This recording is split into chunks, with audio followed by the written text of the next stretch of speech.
इसी सवाल को लेकर मैं डॉक्टर रतनलाल जी के पास चलता हूँ। रतनलाल जी, चाहे रंजीत सावरकर जी हो चाहे उदय माहुरकर जी हो, वो फैक्ट्स का हवाला दे रहे हैं। वो ये कह रहे हैं कि ये चीजें तो सत्यापित है कि भाई टू नेशन थ्योरी देने वाले वो नहीं थे, पहली थ्योरी उनकी नहीं थी। और दूसरा, गांधी की हत्या के बारे में उन्होंने बताया कि गांधी की हत्या को लेकर जो तब के पुलिस कमिश्नर थे उन्होंने क्या बात कही थी, और तब की राजनीतिक परिस्थितियों का भी बखान किया उन्होंने कि सावरकर का इन्वॉल्वमेंट नहीं है।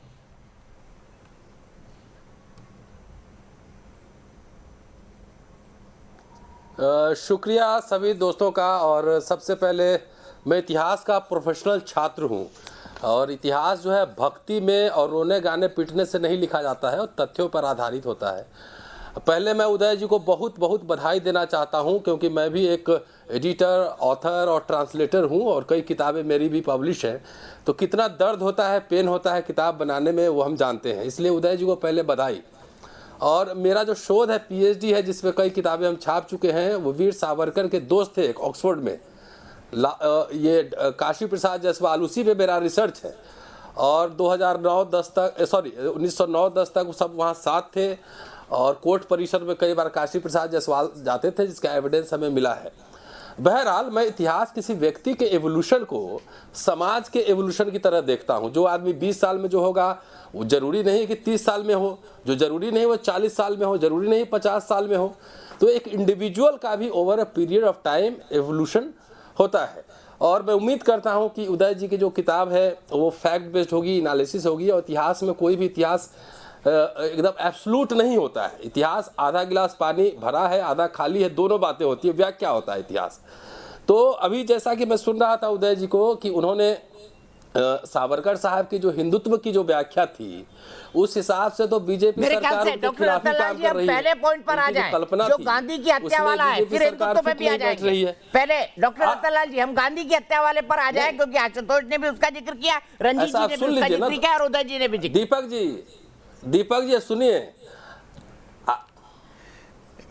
मेरी बात तो सुन लीजिए जी। अगर मान लिया कसाब जो है बाइज्जत आप ही के देश के कानून से बड़ी हो गया है, आशुतोष जी ने चर्चा की, आपकी सरकार, पुलिस प्रशासन, इंटेलिजेंस ब्यूरो सब हार गई। सॉरी, पार्लियामेंट अटैक का जो आरोपी था कसाब, में गलती से नाम चला गया, कसाब को भी यहाँ रखने में करोड़ों रुपए खर्च हुए। पार्लियामेंट अटैक का जो आरोपी था सुप्रीम कोर्ट ने बरी कर दिया। आप क्या कहते हैं उनको? ये सवाल उलटता हूं मैं दो नए तथ्य लेकर आ रहा हूं, और मुझे उम्मीद है कि उदय जी ने उस तथ्य का जिक्र किया होगा अपने किताब में। मैं कुछ एक कहना चाहूंगा। राजनाथ सिंह साहब ने कहा कि अंबेडकर साहब ने वो उनसे पूरा अस्पृश्यता निवारण सीखा है। उसमें अंबेडकर साहब का वॉल्यूम 40 जाइए, भारत सरकार ने ही, नरेंद्र मोदी गवर्नमेंट ने छापा है। उसमें डॉक्टर अंबेडकर कह रहे हैं कि कई लोग बौद्ध धर्म की शरारतपूर्ण आलोचना करते हैं, सावरकर उन्हीं में से एक है। असल में मैं नहीं जानता कि वे कहना क्या चाह रहे हैं। सावरकर बहुत नादान आदमी हैं, तो उनकी बात पे विश्वास नहीं करना चाहिए। ये मैं नहीं कहना हूं, भारत सरकार की किताब कह रही है।